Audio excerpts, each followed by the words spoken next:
Welcome to দিশার exam guide. প্রিয় চতুর্থ শ্রেণীর পরীক্ষার্থী বন্ধুরা, তোমাদের জন্য এই ভিডিওটিতে আমি আলোচনা করতে চলেছি চতুর্থ শ্রেণীর তৃতীয় পর্যায়ক্রমিক মূল্যায়নপত্র 2023, অর্থাৎ চতুর্থ শ্রেণীর ফাইনাল পরীক্ষার গণিত বিষয়ের প্রশ্নপত্র সম্পূর্ণ উত্তরসহ এই ভিডিওটিতে আমি আলোচনা করতে চলেছি। তাই অবশ্যই এই প্রশ্নপত্রটি উত্তরসহ তোমাদের দেখে নিতেই হবে। দেখে নাও, এখানে পূর্ণমান 50, সময় 1 ঘন্টা 30 মিনিট। গণিত বিষয়ের প্রশ্নপত্রটি সম্পূর্ণ সিসিই এবং এসএস পদ্ধতি অনুসরণ করে তৈরি হয়েছে, তাই অবশ্যই তোমাদের দেখে নিতে হবে। এখানে দেখে নাও, পরীক্ষার্থীর নাম বাঁদিকে, অর্থাৎ তোমরা তোমাদের নাম লিখবে, ডান দিকে ক্রমিক সংখ্যা, অর্থাৎ তোমরা তোমাদের পরীক্ষার যে রোল নাম্বার সেই রোল নাম্বার লিখবে। এরপর তোমরা দেখে নাও, প্রথমেই এক দাগে দেখে নাও, সঠিক উত্তরের মাথায় টিক চিহ্ন দাও। এখানে দেখো এই টিক চিহ্ন রয়েছে। 5টি প্রশ্নের উত্তর তোমাদের দিতে হবে, অর্থাৎ 5টি সমাধান এখানে করতে হবে। 5 মার্ক। প্রত্যেকটি প্রশ্নের জন্য রয়েছে 1 করে বরাদ্দ। প্রথমেই দেখে নেব 1-এর ক। 5 দিয়ে বিভাজ্য সংখ্যাটি হলো উত্তর 25। দেখো 5 5 25, এ দেখো 25-এর মাথায় টিক দিয়ে রেখেছি। খ দাগ, 2 থেকে 12 পর্যন্ত সংখ্যার মধ্যে কটি মৌলিক সংখ্যা আছে? উত্তর 5টি। দেখো উত্তর 5-এর মাথায় টিক দিয়ে রেখেছি।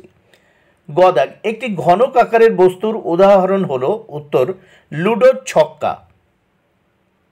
ঘ দাগ, যদি চেয়ার, দেখো চেয়ার CHAIR সমান সমান লেখা হয় 3 8 1 9 18, তাহলে গ্লাস, দেখো গ্লাস লিখতে হবে কত? 7 12 1 19 19, কারণ তোমরা দেখো জিটা কততে হচ্ছে।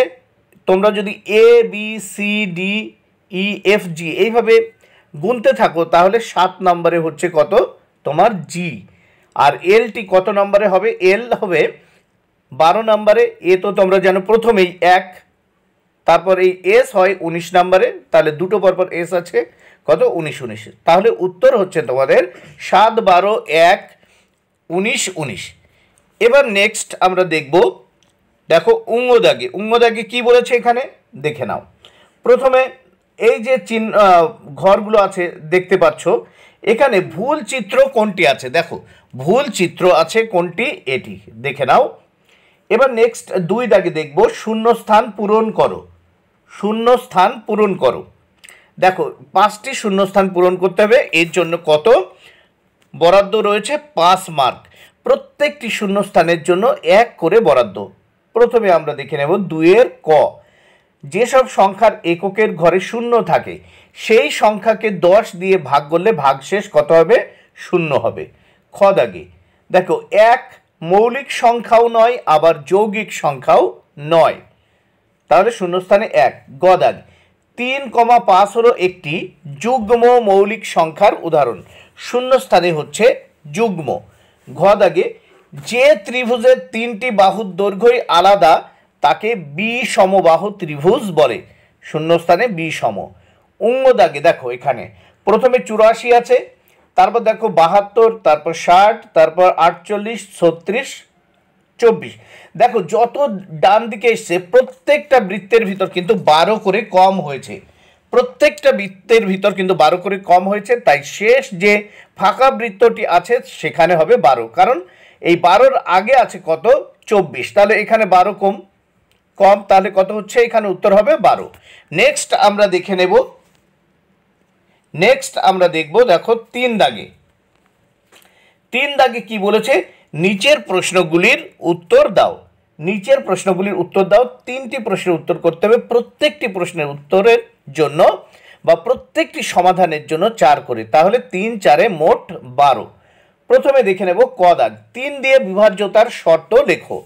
তাহলে 3 দিয়ে বিভাজ্যতার শর্ত আমরা লিখব। এখানে দেখে নেওয়া যাক। 3 দ্বারা বিভাজক হওয়ার শর্তটি হলো যে সংখ্যার যোগফল অবশ্যই 3টির একক হবে। উদাহরণস্বরূপ দেখো আমি দেখিয়ে দিয়েছি, 27 সমান সমান 2 যোগ 7 কত হয়? সমান সমান 9। এবার দেখব আমরা দুটি সমতল ও দুটি বক্রতলের উদাহরণ দেখো। উত্তর দেখো, ঘরের ঘরের ছাদ হবে, এটা ঘরের ছাদ ও ঘরের মেঝে সমতলের উদাহরণ। দেখো, ঘরের ছাদ ও ঘরের মেঝে সমতলের উদাহরণ, আর বল, ডিম, গম্বুজ বক্রতলের উদাহরণ। নেক্সট আমরা দেখব গ দাগে সমবাহু ত্রিভুজ কাকে বলে, চিত্র সহ লিখতে হবে সমবাহু ত্রিভুজ। তাহলে দেখো, এখানে আমি সমবাহু একটি ত্রিভুজের চিত্র এঁকেছি। দেখো এর উপরে দেখো ক খ গ একটি ত্রিভুজ। তাহলে সমবাহু ত্রিভুজ কাকে বলে দেখে নাও, যে ত্রিভুজের তিনটি বাহুই সমান তাকে সমবাহু ত্রিভুজ বলে। ক খ গ একটি সমবাহু ত্রিভুজের উদাহরণ। নেক্সট আমরা দেখে নেব। তাহলে পরবর্তী পৃষ্ঠা মানে এই প্রশ্নপত্রের পরবর্তী পেজ দেখে নেওয়া যাক। তাহলে এখানে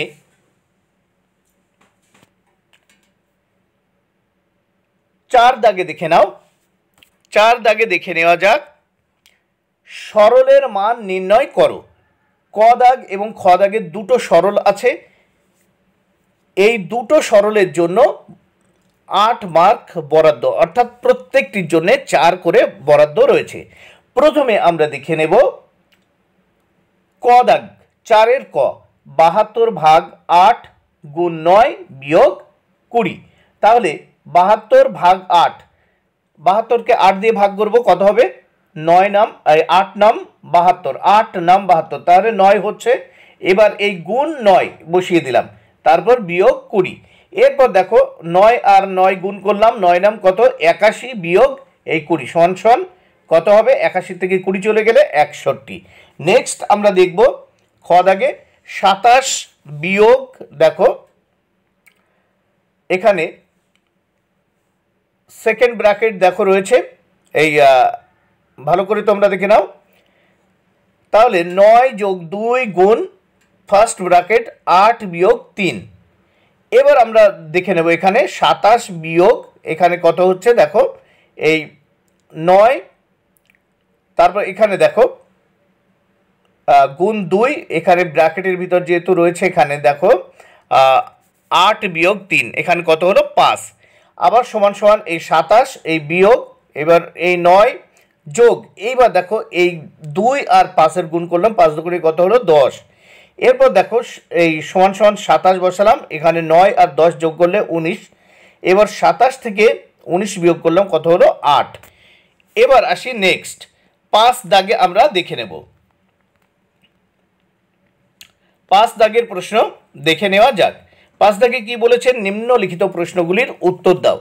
নিম্নলিখিত প্রশ্নগুলির উত্তর দাও। এখানে 4টি প্রশ্নের উত্তর দিতে হবে, প্রত্যেকটি প্রশ্নের জন্য 5 করে বরাদ্দ। তাহলে প্রথমে দেখে নাও, উৎপাদকে বিশ্লেষণ করে গুণ করো। এখানে 135 গুণ কত 24।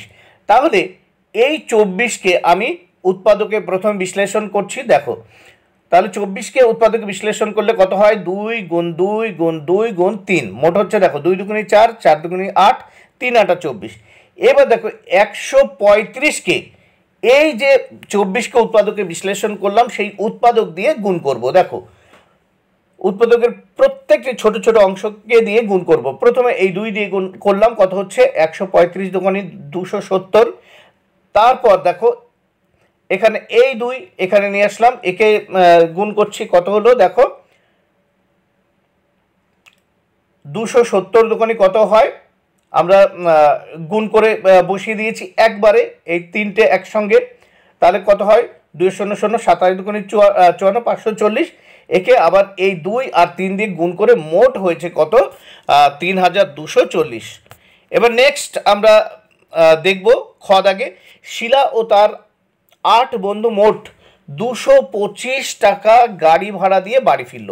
প্রত্যেকের ভাড়া সমান হলে প্রত্যেকে কত টাকা করে ভাড়া দেবে হিসাব করো। তাহলে দেখো এখানে 225 ভাগ 9, তাহলে 225কে 9 দিয়ে ভাগ করলে উত্তর হয় কত 25। তাহলে অতএব প্রত্যেকে 25 টাকা করে ভাড়া দেবে। নেক্সট গ দাগ আমরা দেখে নেব, রতন কাকু গত 3 সপ্তাহে মোট 4515টি খবরের কাগজ বাড়ি বাড়ি বিলি করেছেন। তিনি একদিনে কতগুলো কাগজ বিলি করেছেন হিসাব করো।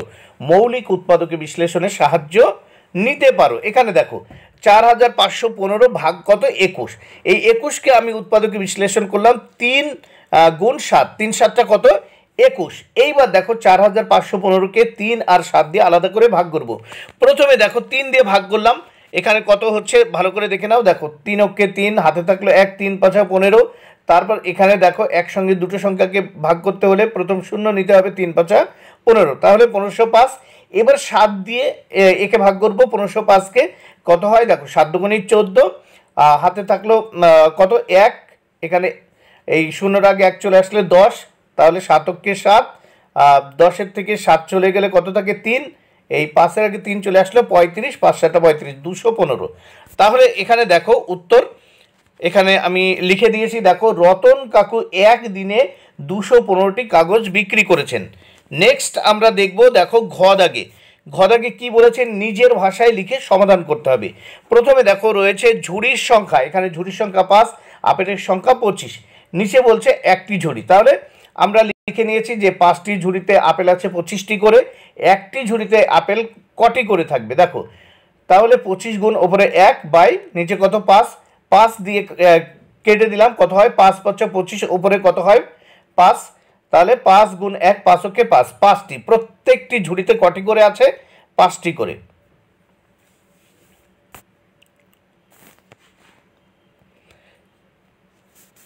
তাহলে এখানে কি বলছে দেখো 5টি ঝুড়িতে মোট আপেলের সংখ্যা 25টি, এখানে মনে করো, তাহলে একটি ঝুড়িতে থাকবে 5টি করে, প্রতিটি ঝুড়িতে আপেলের সংখ্যা কিন্তু এখানে সমান। তাহলে বন্ধুরা ভিডিওটি ভালো লাগলে অবশ্যই লাইক কমেন্ট ও শেয়ার করো। Thank you very much, keep watching my channel and my video.